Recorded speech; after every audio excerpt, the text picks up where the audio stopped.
it is very hard and arguably impossible to overstate the historical significance to the context of the show of the story The 10th Planet. However, without that legacy attached to it, that legacy kind of baggage attached to it, how does the story stand alone? And is this the best we'll ever get for the Cybermen, other than World Enough in Time, which is obviously the best story of all time?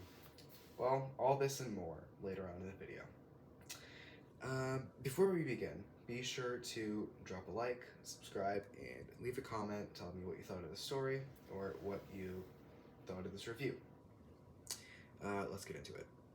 I reviewed this story, The 10th Planet, which is 4 parts long, using the animated reconstruction of the 4th episode. It's actually rather sad because the 4th episode, arguably the most important one ever in the whole context of the show, is the one that's missing. I find it kind of ironic. Why couldn't it have been episode 3, where nothing happened, basically? Or at least the doctor wasn't there. Anyway, this story starts out like any other. It starts with them landing on Antarctica, which is part of Earth. In case you didn't know that, it's also, in case you didn't know that, it's the coldest place. It's the coldest place on the planet. This is basically the archetype for the base under siege stories, which have later become the staple of the second Doctor. That's a bit poetic, don't you think? This story starts with them landing, at that base on Antarctica, where there's like this huge team, and with like military mainly. And they actually jump back to, and they later discover that they have jumped way into the far and distant future that's so far away from now, 1986. I mean, for them it was long after that. Anyway, there are some characters that are written with some really good depth, which is pretty impressive for Classic Who. There's General Cutler, who, even though he's written to be a not so great guy, he does have layers. For example, he hates the Doctor, which is his main shtick, but he does have some love and concern for his son, and he gets like really scared and upset when his son is putting himself into danger.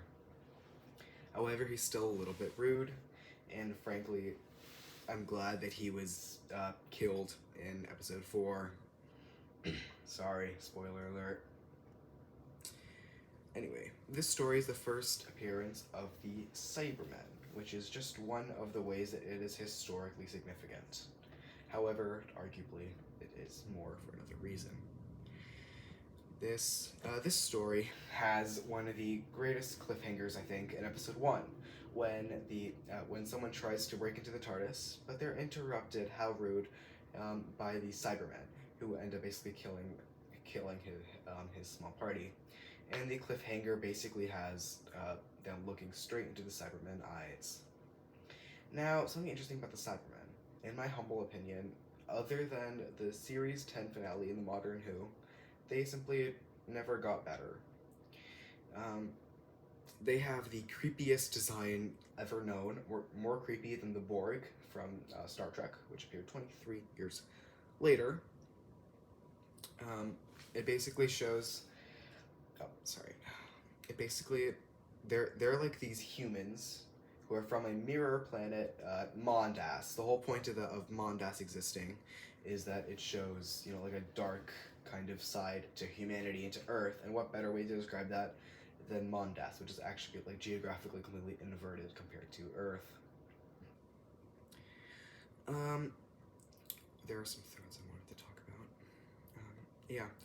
They simply have the best design. They have the creepiest design.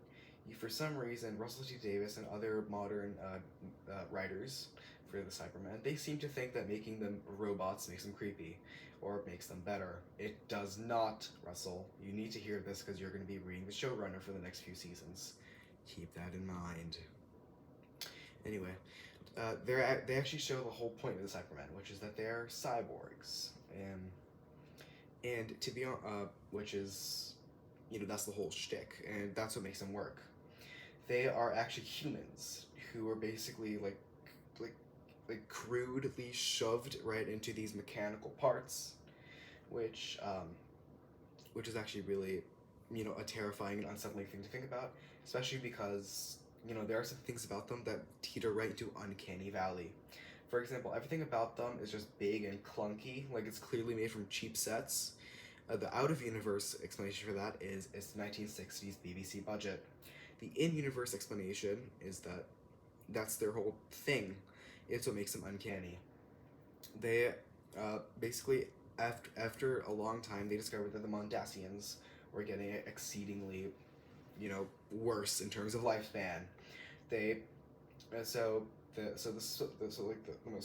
tip top of the scientists, they had to figure out a way to keep that thing going, to keep that race going. So what they did was rather ingenious. They simply developed a bunch of spare parts.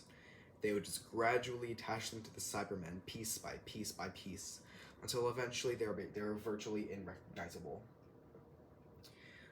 One of the other really terrifying things about them is that, like I mentioned, how crude everything is, how cheap everything is, and also like something you can just see that there are like human remains in them. Like their hands don't even have gloves, as opposed to how they redesigned them in World Enough of Time, where they all have these orange gloves. But like in this one, they are completely barehanded. They have no hands. They're just like these. They look exactly like these. No gloves whatsoever. Everything else about them, however, they have this crude cloth wrap around their head. They have this big headpiece scanner, which is later described in World Enough in Time as a gadget to not cure the pain, but to stop you from caring about it. That's not scary at all. Their eye sockets are completely mesh. Think these goggles, like metal rims around the eyes and mesh layers, kind of like leggings, I suppose. I don't know why I said that, but like that's one way to describe them, I suppose. That's the main story. The main things at this base is trying to create a bomb to, destroy it. Or they're trying to create this bomb, which is big, It's like this giant bomb. They're just going to shoot it up like a rocket into the sky. The Cybermen they're not really a fan of that, so they're trying to, so they basically storm the base, or they siege the base. Base under siege, get it? And they take hostages to prevent this from going on. And now, the moment of truth, the moment you've all been waiting for. This story is historically significant for introducing regeneration. This is the First Doctor's last ever episode. He goes from being the Doctor to being the First Doctor, because now there are two. This is getting out of hand. Now there are two of them. That's a reference I'm sure a lot of you are gonna get. That's basically it. I've already recorded Power of the Daleks, so I'll be uploading it really soon. And frankly, this is just my favorite story. I could talk about it for a long time. Look at this, 8.5 minutes on the timer, and I've literally just rambled about how great these Cybermen are. The plot itself, though, like without the regeneration thing, it still holds up really, really well. I'd give it a solid 9 out of 10. And even if the Cybermen were just one-off villains, I would still think it's a really great story. And frankly, I kind of wish they were, if in World Enough Time being their only other story. That way we don't just remember them as these mecha villains who keeps chanting delete, delete over and over again. That's all for today. I hope you enjoyed this ramble/review. If you enjoyed this, be sure to drop a like. If not, just click away. And I will see you guys in the next one. Goodbye.